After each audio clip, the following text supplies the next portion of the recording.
Jérémie chapitre 17. Le péché de Juda est écrit avec un burin de fer, avec une pointe de diamant. Il est gravé sur la table de leur cœur et sur les cornes de vos autels. Comme ils pensent à leurs enfants, ainsi pensent-ils à leurs autels et à leurs idoles d'Astarté près des arbres verts, sur les collines élevées. Je livre au pillage ma montagne et ses champs, tes biens, tous tes trésors, et tes hauts lieux, à cause de tes péchés, sur tout ton territoire. Tu perdras par ta faute l'héritage que je t'avais donné. Je t'asservirai à ton ennemi dans un pays que tu ne connais pas.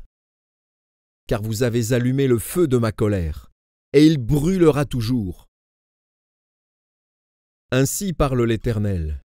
Maudit soit l'homme qui se confie dans l'homme, qui prend la chair pour son appui, et qui détourne son cœur de l'Éternel. Il est comme un misérable dans le désert, et il ne voit point arriver le bonheur. Il habite les lieux brûlés du désert, une terre salée et sans habitants. Béni soit l'homme qui se confie dans l'Éternel, et dont l'Éternel est l'espérance. Il est comme un arbre planté près des eaux, et qui étend ses racines vers le courant. Il n'aperçoit point la chaleur quand elle vient, et son feuillage reste vert. Dans l'année de la sécheresse, il n'a point de crainte, et il ne cesse de porter du fruit. Le cœur est tortueux par-dessus tout, et il est méchant. Qui peut le connaître? Moi, l'Éternel. J'éprouve le cœur, je sonde les reins, pour rendre à chacun selon ses voies, selon le fruit de ses œuvres. Comme une perdrix qui couve des œufs qu'elle n'a point pondus, tel est celui qui acquiert des richesses injustement. Au milieu de ses jours, il doit les quitter, et à la fin, il n'est qu'un insensé. Il est un trône de gloire, élevé dès le commencement, c'est le lieu de notre sanctuaire.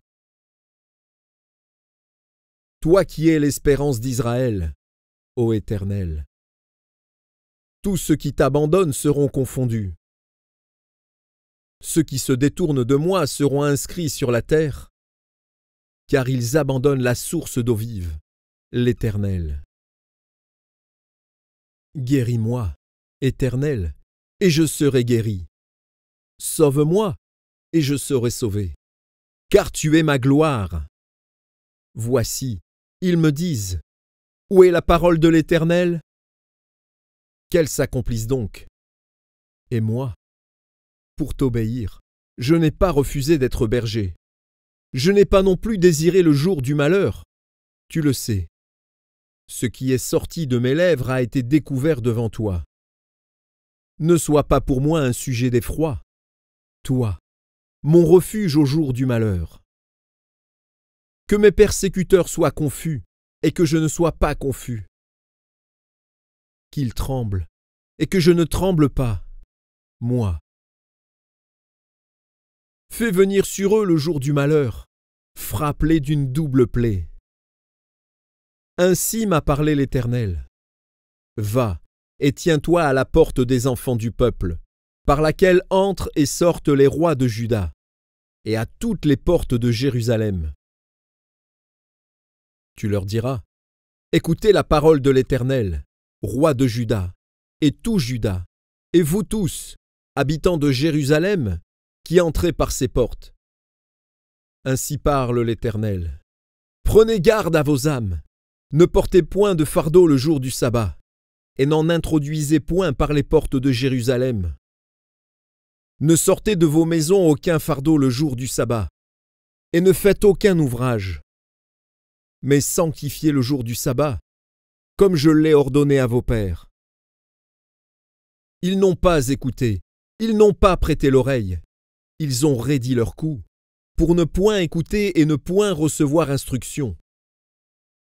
Si vous m'écoutez, dit l'Éternel, si vous n'introduisez point de fardeau par les portes de cette ville le jour du sabbat, si vous sanctifiez le jour du sabbat, et ne faites aucun ouvrage ce jour-là, alors entreront par les portes de cette ville les rois et les princes assis sur le trône de David, montés sur des chars et sur des chevaux, eux et leurs princes, les hommes de Juda et les habitants de Jérusalem, et cette ville sera habitée à toujours. On viendra des villes de Juda et des environs de Jérusalem, du pays de Benjamin, de la vallée, de la montagne et du Midi, pour amener des holocaustes et des victimes, pour apporter des offrandes et de l'encens, et pour offrir des sacrifices d'action de grâce dans la maison de l'Éternel. Mais si vous n'écoutez pas quand je vous ordonne de sanctifier le jour du sabbat, de ne porter aucun fardeau, de ne point en introduire par les portes de Jérusalem le jour du sabbat, alors j'allumerai un feu aux portes de la ville, et il dévorera les palais de Jérusalem et ne s'éteindra point.